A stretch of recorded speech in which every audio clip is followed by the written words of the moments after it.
Hi guys, I'm ExactChaos and welcome back to another episode of How to Play Works and Resources Soviet Republic.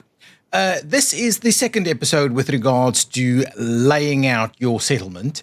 So this will be settlement layout or town layout 102 or something of that nature. And what we're going to do is we're going to continue on the journey that we've already basically started. So one thing that I'm going to quickly auto construct all of these things, but the one thing that is worth noting is whenever you're building, don't get citizens straight away, especially if it's your first settlement, right? So switch this one off, and this one is by default switched on, even if you are playing with if you are building from resources in general or in hard mode, because at least your citizens will be imported via cache. So let's make sure to not switch this one on. And the primary reason for that is to make sure that you've got all your amenities in place before that happens. You can also, let's just quickly go here. You can also go ahead and do some settings. So if you are selecting something, right, you can, especially at a building, you can select or deselect the citizens item here. And so that's something to bear in mind. So when you're laying this out, we should have actually switched it off at that point. So I'll quickly switch off all of these and then we'll build them so that we can see a little bit more about what's going on in this area. And I think that for the most part is it. So what I'm going to do now, I'm quickly going to auto build all of what we see here. Okay, so all of them will pop in. And now we're going to start talking about amenities. That's, again, a reason why you don't want your citizens to move in before you are providing all of your amenities. So what amenities do we have to provide? Beyond having able to get people to get to public transport so you can get them to a work site, you also need amenities. The first and primary amenity is related to your shopping center. So food, clothing, electronics, meat, that kind of thing, right? For the moment, you can see we are importing all of these, and so it's auto-importing. We will get to an episode where we actually look at the distribution that we used for this. So this entire setup is set up for local distribution, so we will look at that separately. For now, we're going to continue the journey beyond that. So now we've got the first primary amenities in place. What is next? You can kind of have a bit of a look at this, or at the happiness rating over here, and you can see there we have clothes, sports and enjoyment, culture, access to certain electronics, which is not really an amenity, government, loyalty, which I absolutely see as being an amenity, alcohol, and religion. Religion we're not going to really talk about because generally speaking, we cannot provide religion activities unless you're modding it. Okay. So what do we actually have a look at? So you can use the show overlays menu over here. I typically go to the 3,000 meter radius. And then you go to citizens, not current location, but citizens living preferences. Here you generally see the amenities. So food, actually, it's only going to tell me this when they're not, when they are actually already here. So maybe that's not going to really help us. So let's quickly have a look. So amenities are generally listed in here. Food and shopping. So we have food and shopping, and what we do is we check to see whether everything is within a reasonable walking distance. It is not, because we haven't actually connected all of these guys up. So if we were to go ahead and just connect all of these guys up in a number of different locations, we should be able to see that everybody is within accessible range, right? So we'll do that. We'll do all of this. We're going to get all of these things together. I'm going to kind of auto... Ooh, that's not going to work. That one's not going to work, I think. This one doesn't seem to want to work either. Hang on. That'll work and that'll work. So I don't quite know about that one. Let's quickly just disconnect it. Yeah, this isn't going to work. So we'll have to come back and do small sections at a time. Yeah, so just be sure to watch out for that.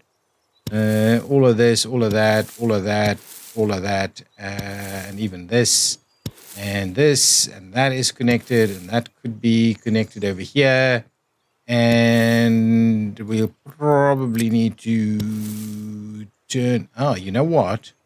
We will run a little something through like so. We'll tie that one in there, and we will connect these up like so. There we go.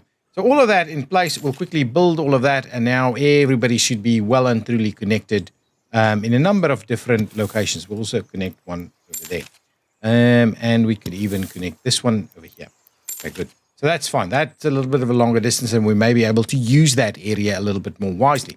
So a rule of thumb is to click on your shopping center and then have a look at this. And here we can see that absolutely every building is within access. So we know everybody's going to have food, clothing, and electronics and meat, right? Because we'll provide it over here. So that's your check. And that is why walking distance is so important, and why we are running absolutely a multitude of little walking paths and less roads, because yes, they can travel via road, but it's way better to just do paths to everything you need paths to go to, and then you've got everybody connected, even as far as over here. This means that we can probably even have a layer of residential buildings in this location, and that we should still be able to be accessible via that from this shopping center. Now, let's move on to the next amenity. If we go to residential area, so we've kind of looked at food and shopping. There's things like alcohol, which is kind of it's a bit of an optional item. It helps you with your happiness, but it does have an impact on health. So I tend to avoid using too many pubs unless I really need them. Now, the next thing we want to look at is culture and sport. But I think before we get to that, we'll go and have a look at so these will affect happiness, but they won't necessarily affect health and overall well-being as much. So let's have a look at the emergency responses, and then education and crime and justice instead. So if we have a look at, we want a hospital, right? So we could probably have a look at, and you can take the vanilla one or something else. Now, you definitely want a hospital. A hospital is one of those things that you really do want it to be within both walking distance and driving distance of everything, because people could either get healthcare via ambulance, or they can get it by walking directly to the hospital. So what we'll do is we'll put a hospital in there. That's going to give us walking distance to all of these. Let's cancel it, and just want to show you that one more time. So if I have a look at this one more time, I'm grabbing the hospital, I'm putting it in here. So as the hospital, let's zoom it out a little bit. As the hospital connects, you can see we're getting walking distance for everything. So this is going to be pretty poor walking distance, considering that we're not directly connecting into it. We're going via the road network. But anyway, we're going to put that one in place over there, and we will go ahead and build it.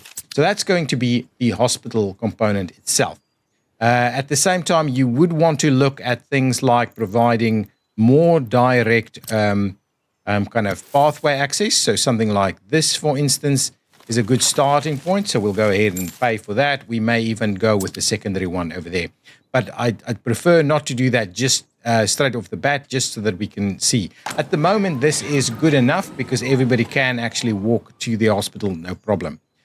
Okay, what is the next thing on the list? So if we go from there, the next thing we need to do is get a fire station. Now, we will go ahead and grab a fire station over here based on what it is that we need potentially and so on. So we'll just grab a small one like this. Now, the fire station, what you need to consider is the fire station only needs to be accessible within reasonable driving distance to everything you've got. And the idea here is everything you got, not just the residential buildings. So maybe something like this is okay. So we at least reuse some of our areas. But what you need to remember is that it needs workers. So at least some of your residential buildings needs to be within walking distance. So we are going to have residential buildings within walking distance here. So that should be all good. So I'm going to go ahead and place this one over here off to the side. And what we'll do is we'll go ahead and build that, and it should be quite neatly accessible. So now we are safeguarded against the primary health concerns. So if people get sick, they'll be able to get some health care. And if there's a fire, we should be able to cover everything that we have over here. So that's those two covered. The next thing that is quite important is education. So people cannot work if they have small or young children that is not going to kindergarten. So that's why you would want to put kindergartens within your residential areas and make sure that everybody can walk there. So all of these guys, every residential building needs walking access to a kindergarten. Otherwise, it's not going to function optimally. So that is an important component of your amenities. So this one should be okay, though it's pretty small in terms of capacity. So we might find that it's not enough and we may need another. So what I would probably do is start planning out for yet another one of them in like concentric circles. So we have at least 2 covering every residential building. That is quite a useful component. You could use larger buildings if you're going really high density, but I find that smaller, more regular buildings is probably a little bit better than providing more larger buildings. So what I'll do is I'll scoot this one in here, and we will go ahead and tie it up in that location, like so.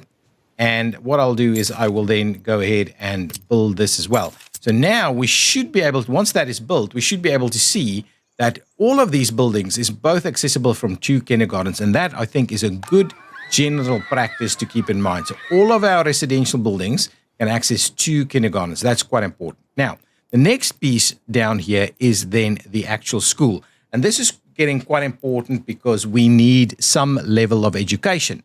So uneducated citizens need to then start becoming educated. Now here we again want all of our buildings to get to school. I think children or citizens have a longer duration within school, and so slightly larger buildings becomes a little bit more useful. So in this case, I typically do have quite a number of larger buildings, but you can also kind of supplement with small ones. And the small ones are quite useful if you have a little area that doesn't have coverage, then you might supplement it with something like that. What I will do here is I'll just go with something like this in terms of school size, and we might do it fairly central. I do like putting schools quite centrally located in my towns. So something like this, for instance, might be how we decide to do it. So I'm thinking, yeah, something like that. I try and kind of shape them in quite nicely with the rest of the town development. So this should also allow for actually quite a wide catchment for that one school. Again, doubling up catchments for schools might be a good idea, just broadly speaking, but you don't necessarily need it. As long as everybody has some level of access to schools, that should be okay. Now, as you can see here, I try to make sure that we maintain our path network as best we can. So something like that is probably a good idea. We'll get a tie-in over there. We'll get a tie-in over here so everybody can get to it. We will now extend our pathway on this side. And then at the same time, we might now start looking at running another path down here. And we continue our path along there and along there. So now we've got a little bit of room for something in this area, which we can fill in a little bit later. Let's build those paths, and we will also build the school, and we will also tie in the path in a number of different locations. So now we will be able to see what level of school access everybody will have. You need school access.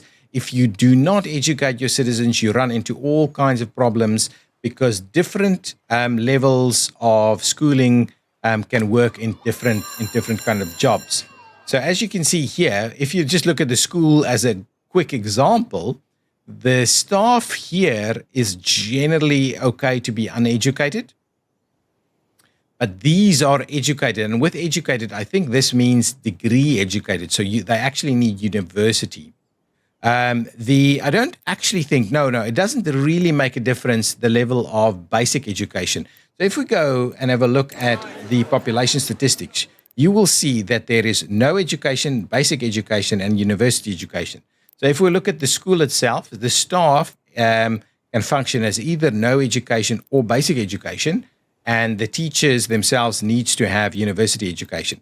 Now, the difference between education and basic education, I think, is the level of productivity that is actually applied. So if you only have uneducated, no educated people, you start to have some issues with your productivity. I believe that's the way it broadly works. Now, what happens is each citizen actually over time builds up a level of education based on their school attendance. If they're of school-going age, so we're saying children between the ages of 7 and 21, they will initially start going to school, and they will slowly build up an education to get to basic education.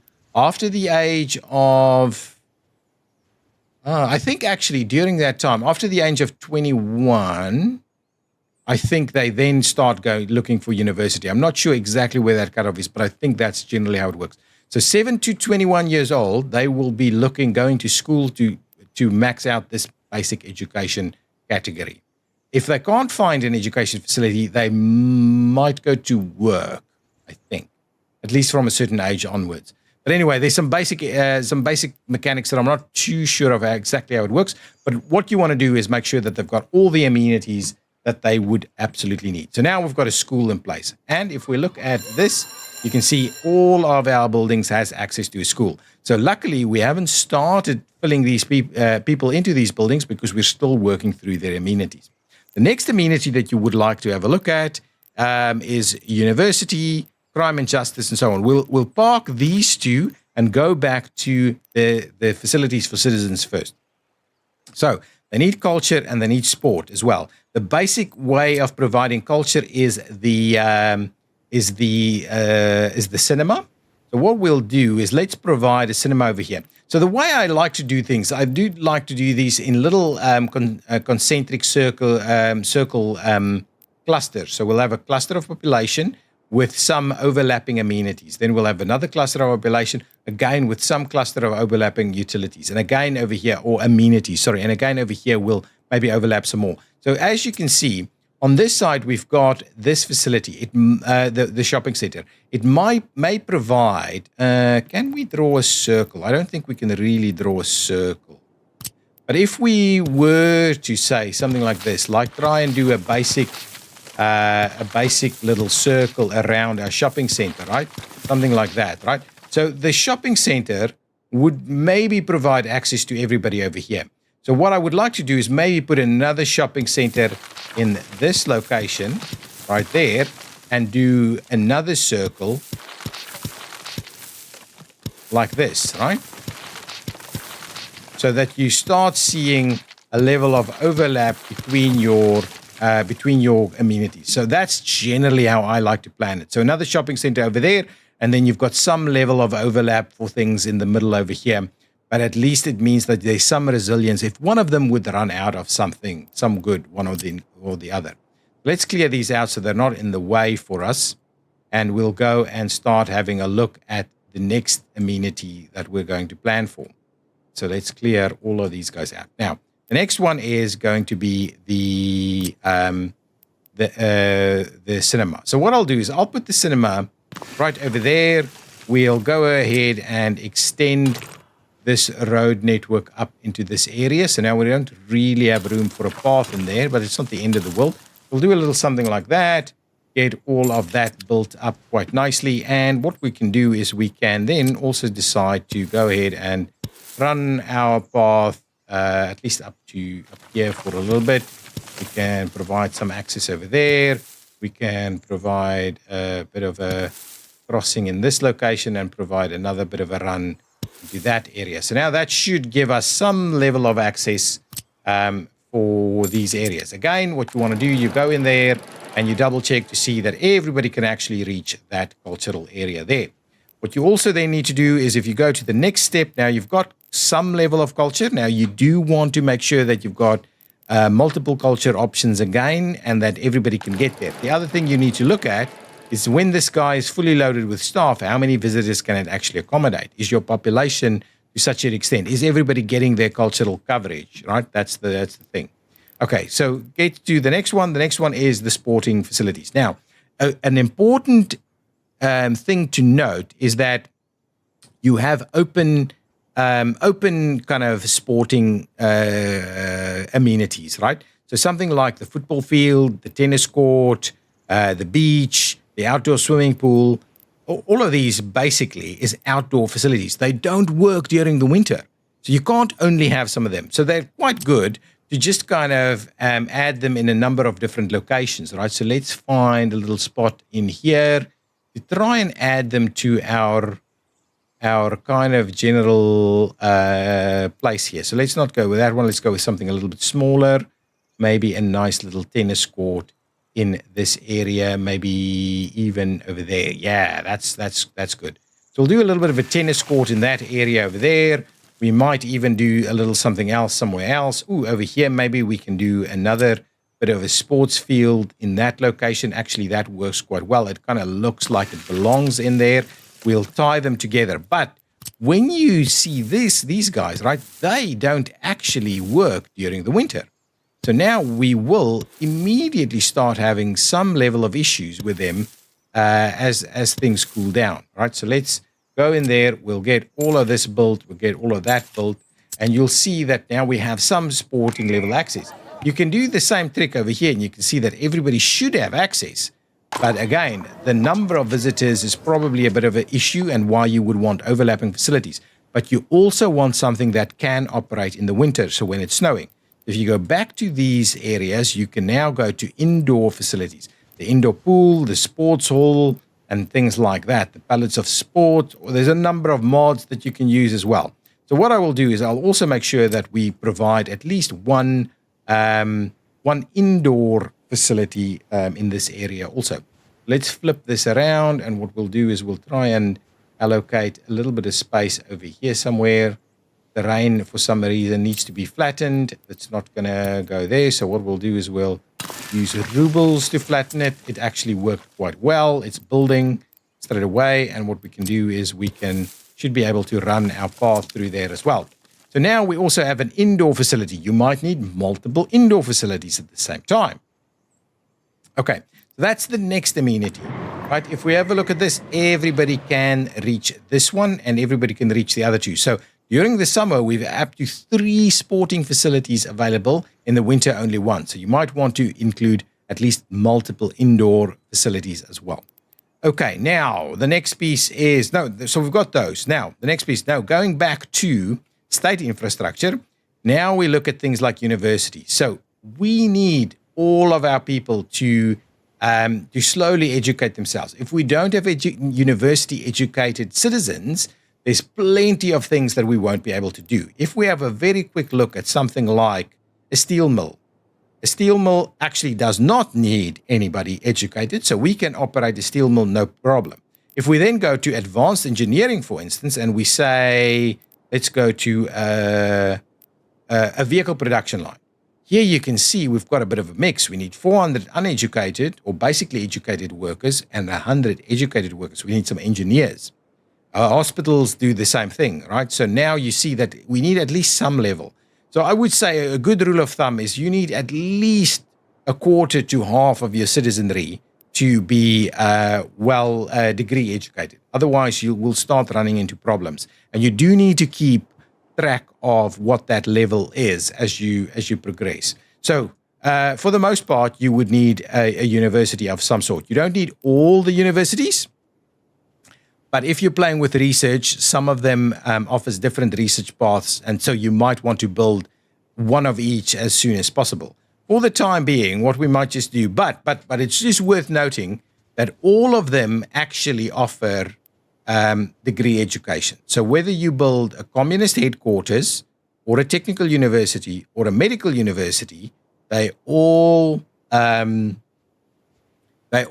will give you degree education. They only give you different paths in terms of research. If you're not playing with research, it really doesn't matter. If you're playing with research, you would want one of each. The University Hall of Residence is something that you build. It's like dorm rooms, which you build close to your university. And basically what it does is it frees up.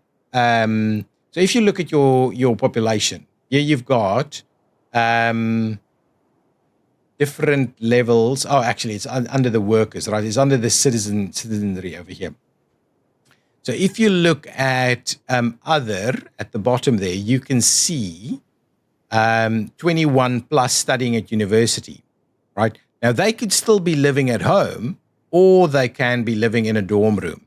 So if you go up a level at category to children, you see 21 plus without a flat. So that's effectively adults living with their parents who's potentially going to university, but they've got nowhere to live. So once you reach 21 in this game, you will be looking to move out, either to a flat of your own or to a dorm room. So a dorm room, you can only live in a dorm room, I believe, if you're studying at university.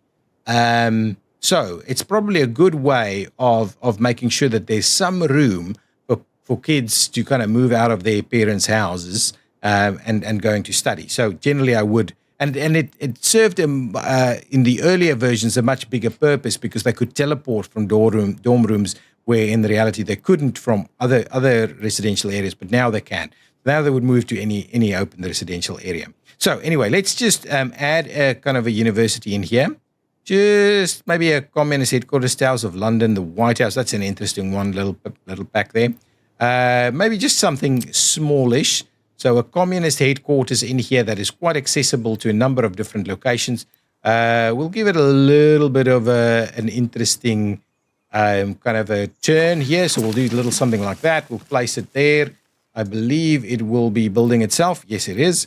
So what we can do is we can most certainly provide ourselves with a little bit of a path down here that kind of ties in over there. We'll tie that together. We'll tie this together, and we'll even tie that together. So we'll make it look a little bit interesting. So now we've got a university.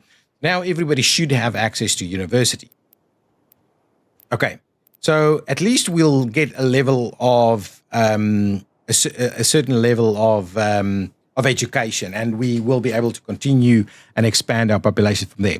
The next thing you want to have a look at is crime and justice. Now, you don't necessarily need to do this. Just before we go on, in terms of universities, while in this case we've got absolutely everybody able to go to this university, you don't need everybody to go to university. Some people are okay to be lesser educated, because you have plenty of jobs in most locations that don't need that level of education. As an example, look at this small headquarters of the party. So you've got 40 staff requirement and 40 party officials. Now, the 40 party officials would kind of be your lecturers and your kind of professors or something like that, who teaches others. The other 40 is maybe things like, the admin staff, the cleaners, all of these kind of things. So you need both in most locations. So while someone with a degree education can fulfill this job, so having everybody degree educated is not necessarily a bad thing. You don't need everybody degree educated. So you don't need to build universities absolutely everywhere, but it has its uses. So if at least at the start you can't cover everybody with a university coverage, it's not the end of the world, as long as you've got at least 25 to 50% of your people within coverage range. That is a good starting point. Okay, now moving on to crime and justice. Your initial starter city, at the very start, you don't have such a massive issue with crime, but crime and government loyalty go hand in hand. So as crime starts to affect people, government loyalty starts to go down, and you kind of get this very death spiral with regards to your happiness, your government loyalty, and your productivity. And you just can't really easily recover from that. So it's good to start looking at government loyalty from the start. And government loyalty is affected by things like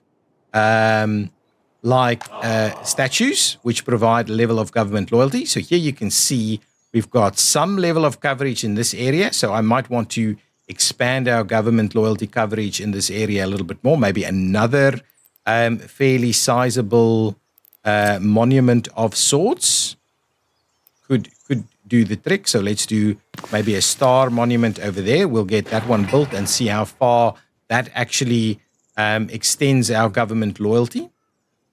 So once that's done, we'll go over there. Oh yeah, that one's good. It's extending to everything. So now we've got a double dosage of government loyalty over here.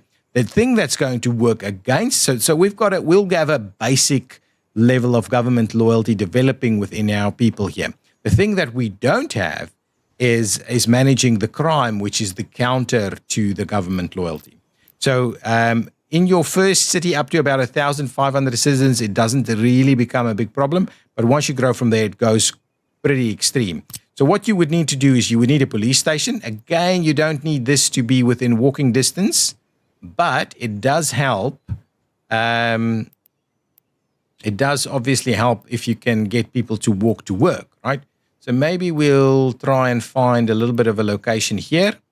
And also you need to understand that even police stations offer some level of coverage, right? With using their vehicles. We'll place that one there. We'll try and give it a little bit of a funny shape like this, actually. We'll give a little bit of that. We'll tie that in there so at least the police station has accessibility. So that's the first thing. You need the police station because the police station is basically how we respond to crime. So we investigate crimes, just like you would see it in normal life, right? You have a police station in place to go, and here you can see the range of its access, right? So the police station has a pretty big radius in terms of getting its cars to go to different areas. The next step that you need then is you need a courthouse.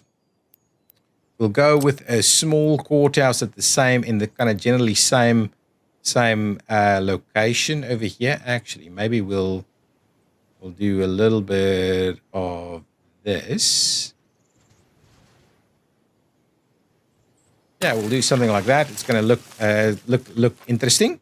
So we're making an interesting shape there. We'll kind of tie that one back in that direction and over there. So that's now connected. So now we've got a courthouse as well. So this is the first step, investigating the crime. The second step is actually managing the sentencing. So here you can actually set how long people go to prison, and they need to kind of be reformed. So if you have a look here, you can see there's a level. Every person has a level of criminality that gets reformed through that. So the next step is then actually the prison where they go to after the fact. So we'll build like a small prison in this little cluster as well. We'll flip this around, get this small little prison in place here. Oh, actually, it's not really great from that perspective, but we'll get a little prison in here also. So now I've got a little bit of a cluster of things happening. And what we'll do again, we'll go ahead and pass our pathway through this way. So at least we always want to extend our pathway, right? So now the prison doesn't have to be that accessible. Apart from that, it needs a few workers to work there. It doesn't need to be that accessible. People in the prison, for instance, doesn't need to go to the shopping center, right? It makes sense. Okay, so that's basically then it. And so how you would do this, you would try and, I think that's all of the stuff, right? There's a level of this, but this is all just cultural entertainment. So the tourist activities is just cultural entertainment. So as long as you've got culture, you don't need anything more. There is things like a secret police, which monitors government loyalty. You don't need that as a starting point.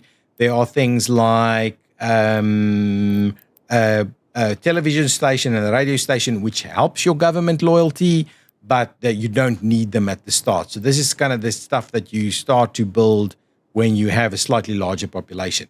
So as you can see, we've kind of done amenities. We've got a little cluster. So with these amenities the way they are, if we now build another shopping center here, these centrally located amenities can be used to serve multiple clusters. So I would be very happy to now do another residential cluster in here, another residential cluster in there, and another residential cluster in there, and they will all be able to go to this train station. Probably half of them will be able to go to this bus station. So another shopping center and another bus station on this side means that you'll pick up the other half. And so in that case, you're having a very efficient layout as it relates to your residential areas in terms of getting people to public transport so you can get them to your places of work. That's obviously the purpose of this game, is to make sure that your people, your workers, get to your various factories and industries so that you can use them and generate resources, workers and resources. And then you can export and build your economy accordingly. Now, in the next episode, we will come back and start looking at the next item that you need in a town like this, which is the utilities.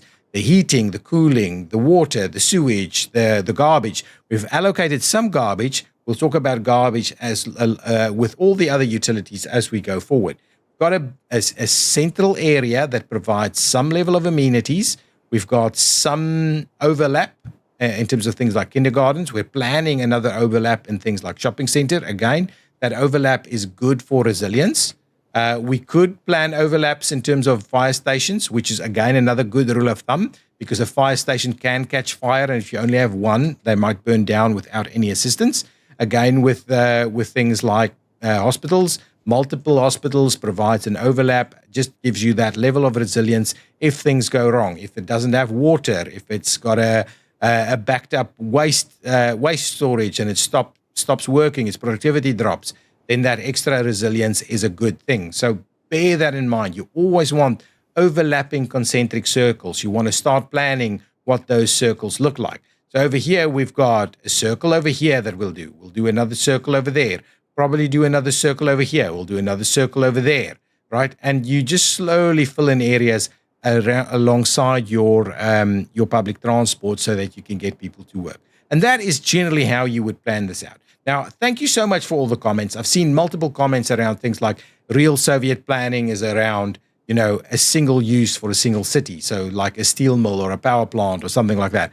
Absolutely. Fully agree. It's great to see those comments. Absolutely. That's what we're doing at the moment. We're just talking about how we're going to lay this out for optimal kind of use within your republic.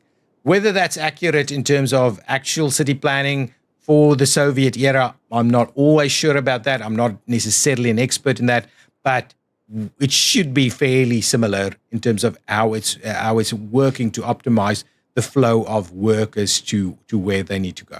So anyway, that is Town Layout 102. It'll be our last real town layout session for a while, unless we get some really specific questions. Please leave your questions in the comments down below. If there's something that I didn't cover that you think we need to cover in a little bit more detail, please tell me so I know. So we'll do that. And what we will look at in the next episode is how we provide the basic utilities. Thank you so much for watching. If you've enjoyed it, please hit that like button. Subscribe to the channel if you want to see the next one. I will see you next time. Bye-bye.